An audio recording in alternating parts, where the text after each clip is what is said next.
I challenged myself to write a track, the track that you're listening to right now, using every new instrument, at least one sound from each new instrument from the Komplete 14 Collector's Edition.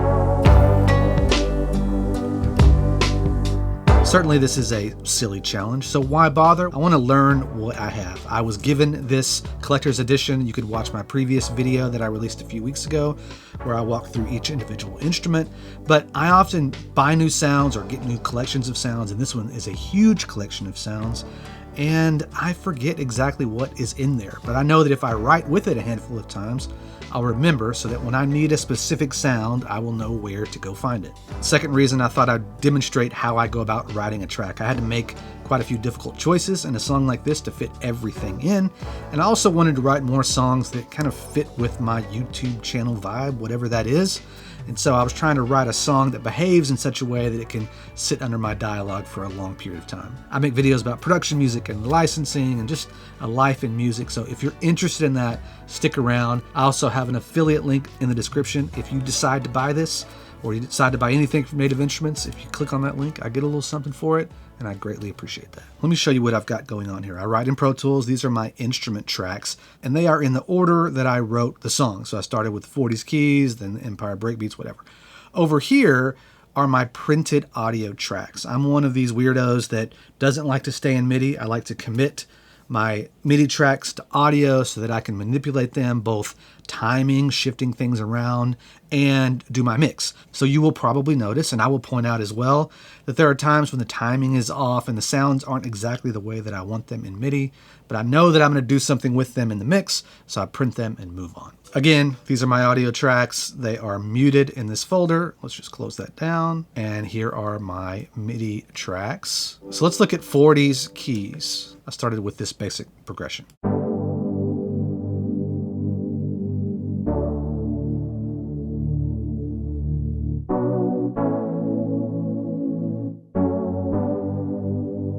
G, D, B minor, A, D over F sharp, G. I repeated that multiple times, that same progression.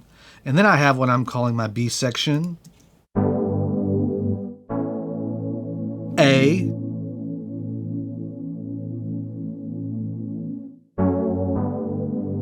the D over F sharp, G.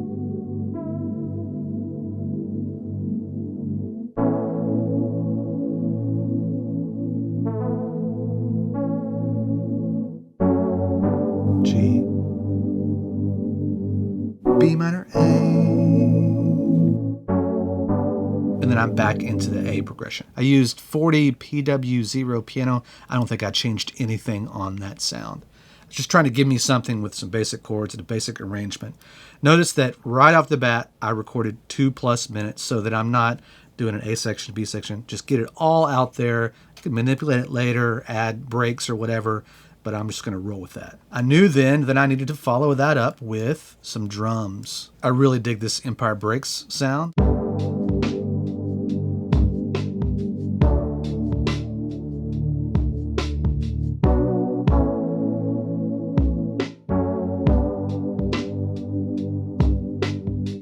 That laid-back, chill type of groove works really well under dialogue. A lot of YouTubers use sounds kind of like that. So I wanted to go with something that wasn't happy, not sad, but just kind of has a laid-back feel, because I'm a laid-back kind of guy. But it's super simple. Even if I arm this, of course I don't have an overhead camera set up. And then let's see if I did anything different. I added in a little something here. The crash, this guy. Does the groove change in the B section?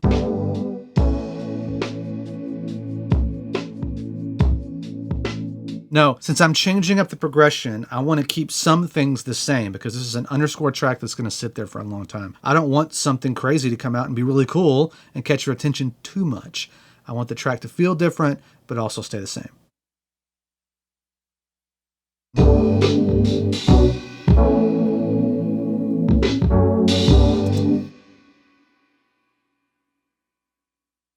Notice here on my MIDI tracks that I have a series of grayed out tracks for my kick, snare, hat, and shaker. Before I committed to audio, I duplicated the whole Empire Breaks track for however many sounds that I had. And then I got rid of everything that wasn't a kick, everything that wasn't a snare, hat.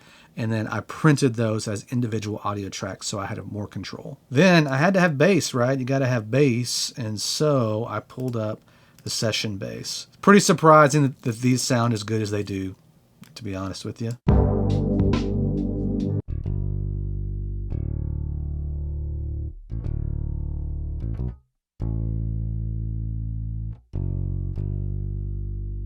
With everything, you hear this.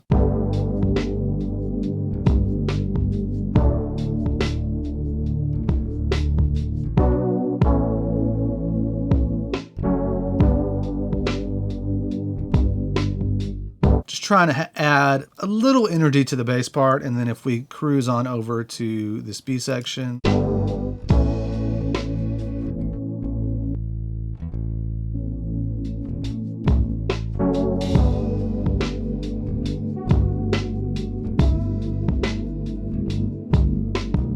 Now I have my basic core foundation of this track: drums, bass, and keys. I like to get those main elements out because I know they're going to be there. They take up a lot of space, so I don't want to add a bunch of instrumentation that doesn't fit with these three elements. But I also know real quick that keys part, there's a lot, that's a full range sound, even though it's already kind of filtered, just part of the sound, that's where I'm going to have to make some sacrifices. The drums and the bass are going to pretty much be there, but as I start adding in all these other instruments, that's where I'm going to have to make some cuts. Playbox. This thing is really cool. If you go into Playbox and you look at the chords, I'm only playing this one note. The way Playbox works, you play one key,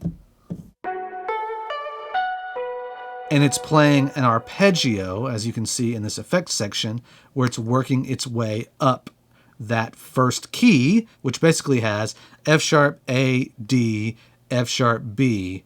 So it's basically playing a D major chord with the F sharp in the bass, but it's also adding that B. That wasn't a very good description. Listen to this.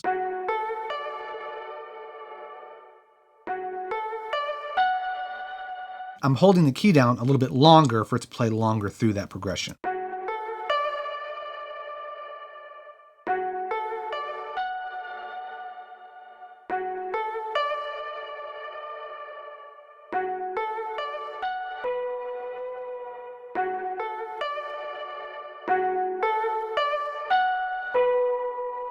Really quirky instrument. I think it's designed for people that don't have a lot of theory knowledge, but for us that do, it's creative and interesting and leads us towards new explorations of sound. Soul sessions. Now we're still in the B section.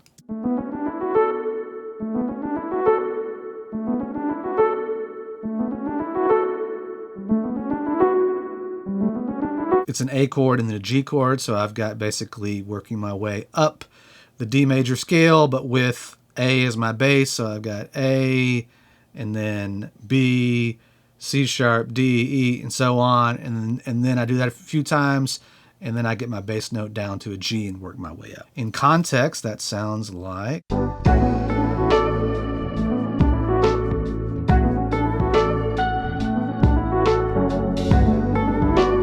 So we got two mid-range sounds, really three mid. We got all those keys. This is very similar to the first keys, but I'm doing something quick enough that it sounds a little different and can be panned a certain way, and maybe it'll help cut through a little bit. Let's move on to 40s drums. I didn't use it too much of it. You can see I've got a little bit of a tom feel here.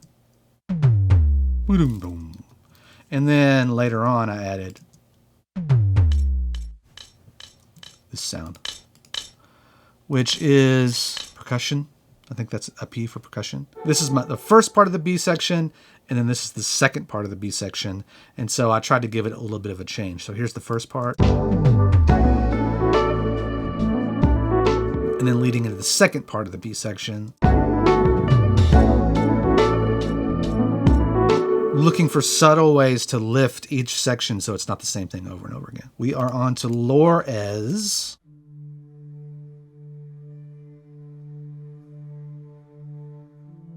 I've got this patch that has cello, alto, flute, and trumpet. So now what I'm trying to do is glue these sections together with kind of a pad-like sound, but to me it's more interesting than a pad.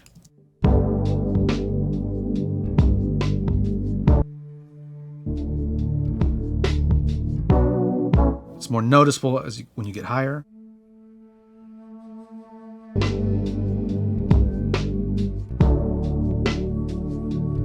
And then as we move farther down the track,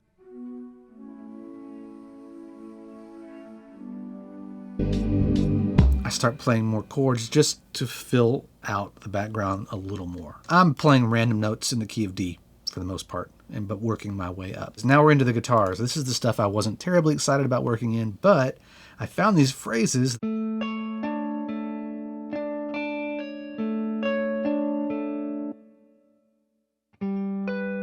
I'm playing different chords based on this auto chords section. So I'm playing the A and then the G, and it's got these phrases, and this one's called Cold Lake A.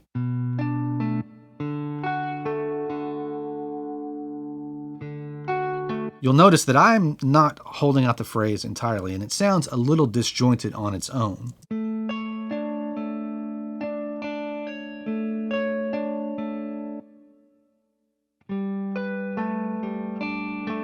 I'm thinking, oh, I'm going to add more delay and reverb and audio, so I don't think too much about it. But when you listen to it with the rest of the track, it's interesting.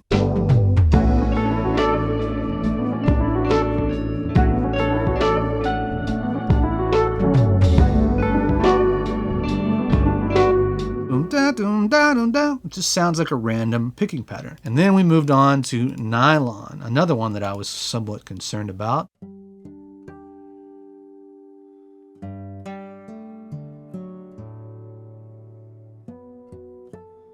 It's a combination of harmonics and picking.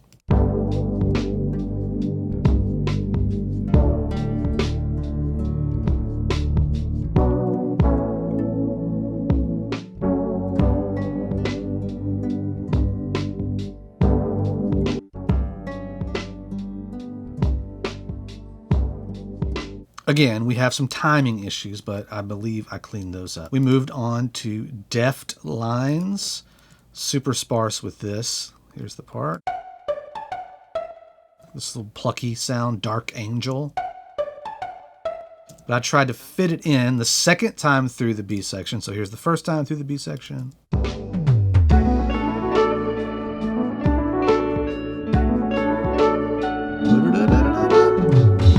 Now the second time through we add in this part.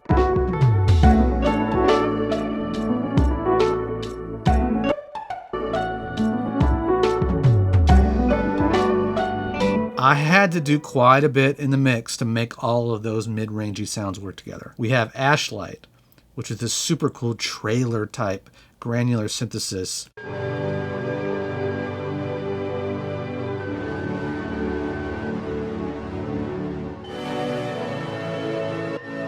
So I'm treating it like a string pad to add to the last A section.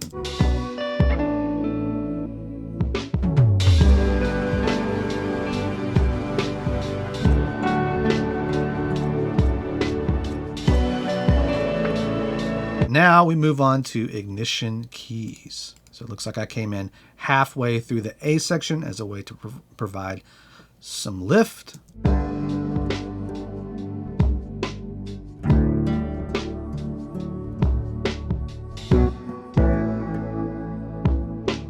You can also see that I'm only playing two notes. I'm playing the G and the D, so I'm playing the first and the fifth without the third. There's obviously some movement, which is probably the chorus. I took it out in the A section or the B section, and I brought it back in halfway through. Melted Vibes. This is the weird one. I'm trying to emphasize that little ba ba ba.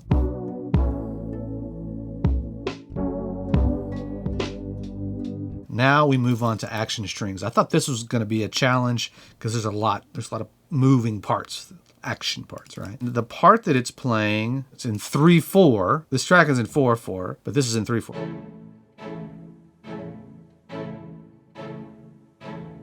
And what I've done here is instead of hitting it on one, I'm starting the phrase on the second beat of the measure. So listen to this in context.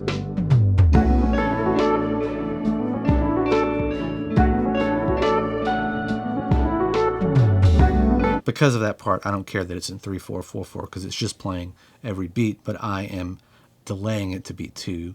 So I could have probably just played each note, like re-triggered the phrase, but it worked to do it that way. Let's look at this next electric guitar, Mint.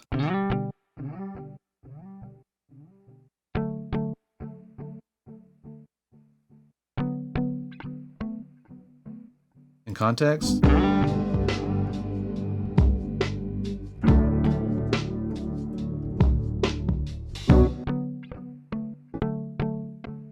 By itself, doesn't work at all, but it adds a little bit of emphasis to the down.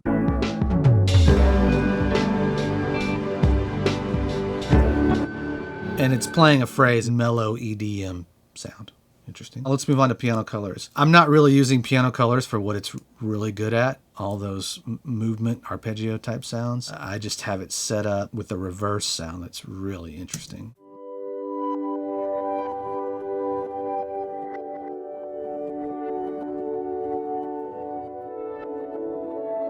I'm playing that B minor, but you can't really hear it because it takes so long to develop. Listen to it all together. And also notice this is the second half of the A section, so I'm using it as a way to provide a lift to that section.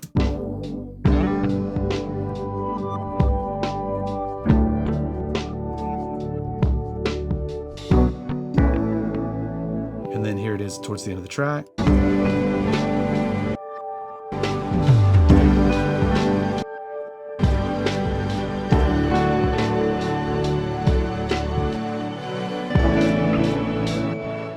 Notice that I added higher octaves of the Ashlight last A section. I was trying not to build too much, but you got to go somewhere, right? You got to use all these sounds. East Asia, I found kind of a stringed sound that I'm playing one note. It's the D, so I'm playing the fifth of each chord.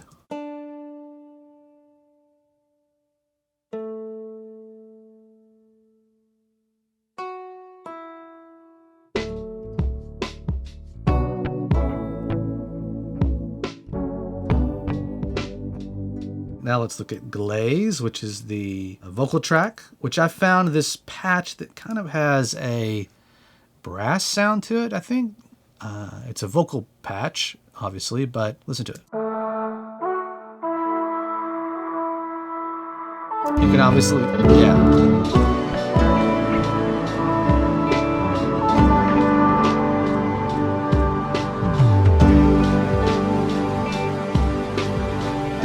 Sequis. Someone told me how to say it in the last video and I forgot.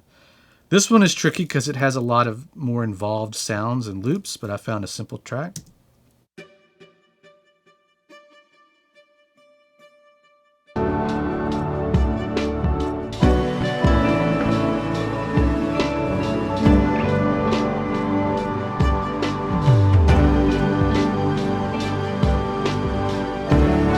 I think that's a nice little addition. And then we have Choir Omnia. I wanted to add a little bit of lift to the second part of the B section.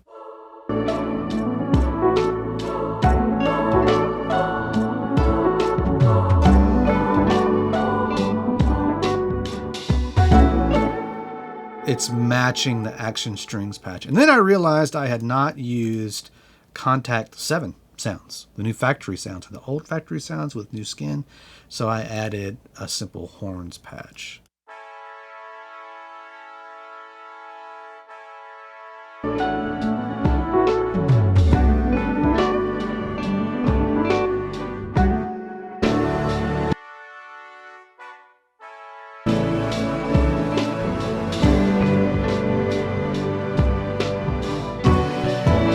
And that is everything. Again, it doesn't sound all that great to me at this point. So let me play you what my mix sounds like. I will adjust for volume. And I'm also going to re-engage my master channel, which has a lot of stuff on it. I've made videos about that if you're interested, including an ozone mastering. We're not going to look at all that, but I just want you to hear what it sounds like when mixed. From the top, the initial A section sounds like this.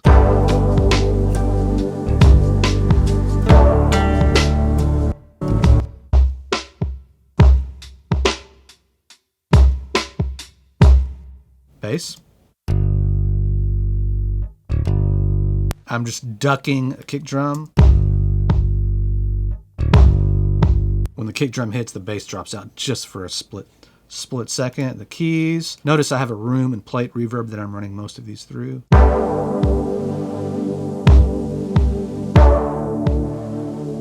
Certainly a noisy keys patch, but that's part of it. But look what I'm doing to the mid-range. It never plays by itself, so if it sounds weak, who cares? The next keys track. Similar deal, all the low end gone. And let's see what melted vibes when they're all in, it sounds like. And then we have all the plucked instruments when they're all going.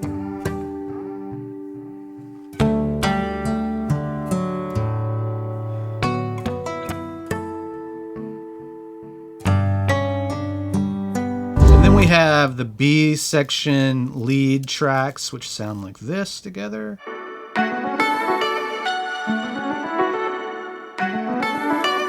With Deft Lines.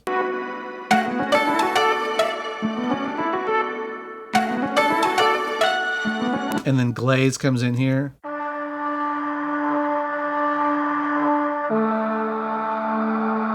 I probably just copied this EQ over. Low end cut, low mid cut. And then we have the horns track. Notice these are in a different order because I'm grouping them for mixing purposes.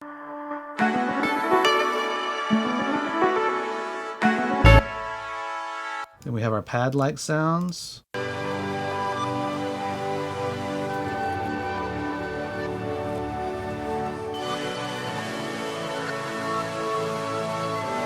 Similar EQs. Then we have our strings.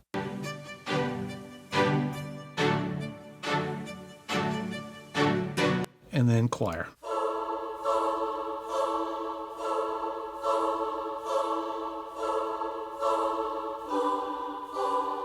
That's my track. Fun challenge. Again, if you're interested in buying this bundle, use my link and I get a little something for that. So I do appreciate it. Talk soon.